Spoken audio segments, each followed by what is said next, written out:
The toxic lady. In the world of interpersonal dynamics, the term toxic typically denotes someone who is harmful, controlling, narcissistic, and inclined to manipulate those around them. However, for one woman named Gloria Ramirez, the term took on a much more literal meaning. In 1994, Gloria's death revealed a bizarre and unsolved medical mystery that left doctors and nurses baffled. On the evening of February 19, 1994, Gloria Ramirez was rushed to the emergency room at Riverside General Hospital in Riverside, California. At just 31 years old, she was battling late-stage cervical cancer, and her condition had taken a dire turn. Her heart rate was erratic, her blood pressure was plummeting, and she struggled to breathe. As medical staff attempted to stabilize Gloria, they noticed something profoundly unusual.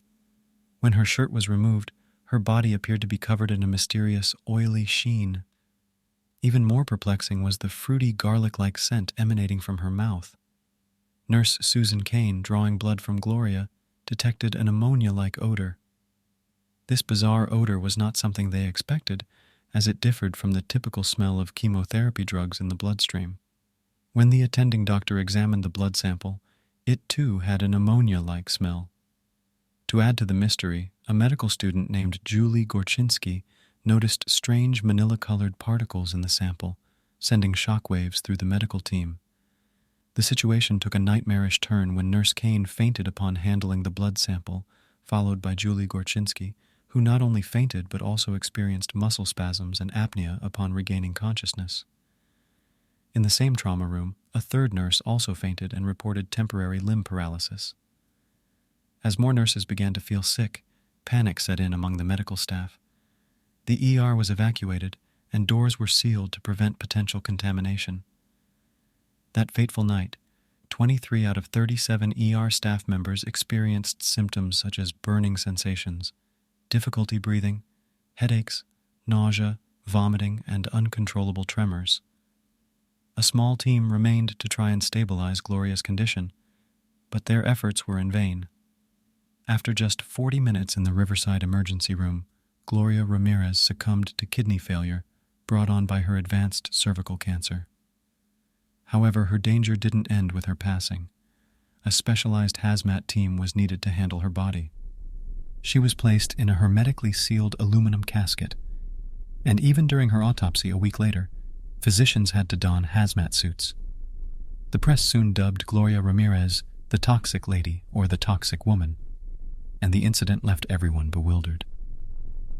The aftermath of Gloria's death prompted a comprehensive forensic investigation. Medical detectives from various agencies scoured the hospital for possible chemical leaks, including poisonous sewer gas.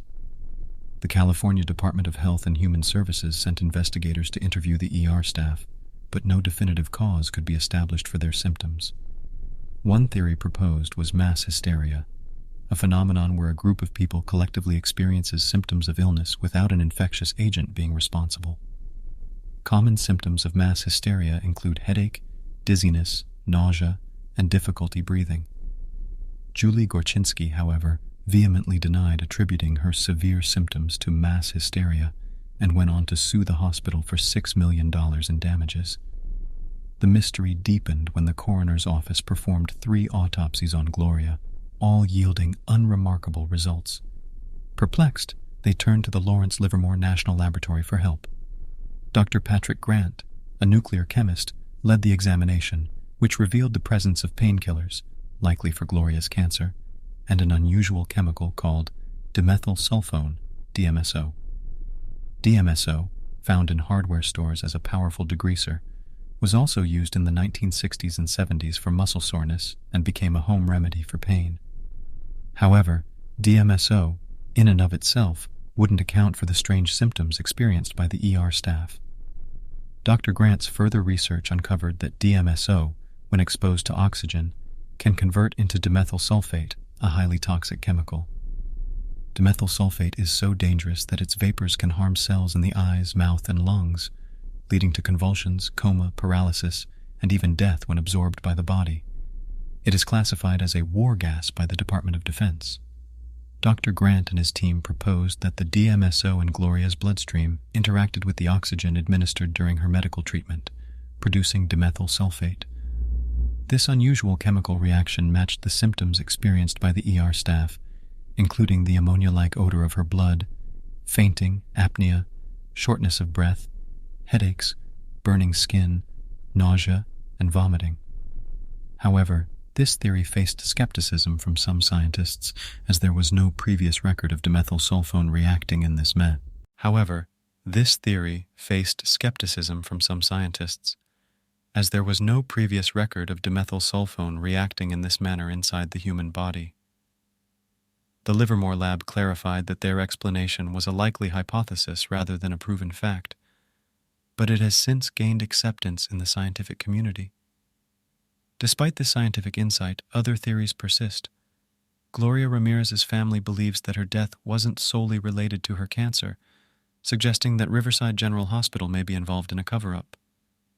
They cited previous incidents of toxic gas leaks at the hospital, though these had been resolved. And then, there's the most imaginative theory of all: aliens. Some believe the strange symptoms and unusual particles in Gloria's blood are evidence of extraterrestrial involvement. With no definitive explanation in sight, the death of Gloria Ramirez and the enigmatic events in the ER may remain unsolved mysteries for years to come. Hey there! We hope you're enjoying our content so far. If you do, please consider giving us a thumbs up and hitting that subscribe button. Thanks for being a part of our community.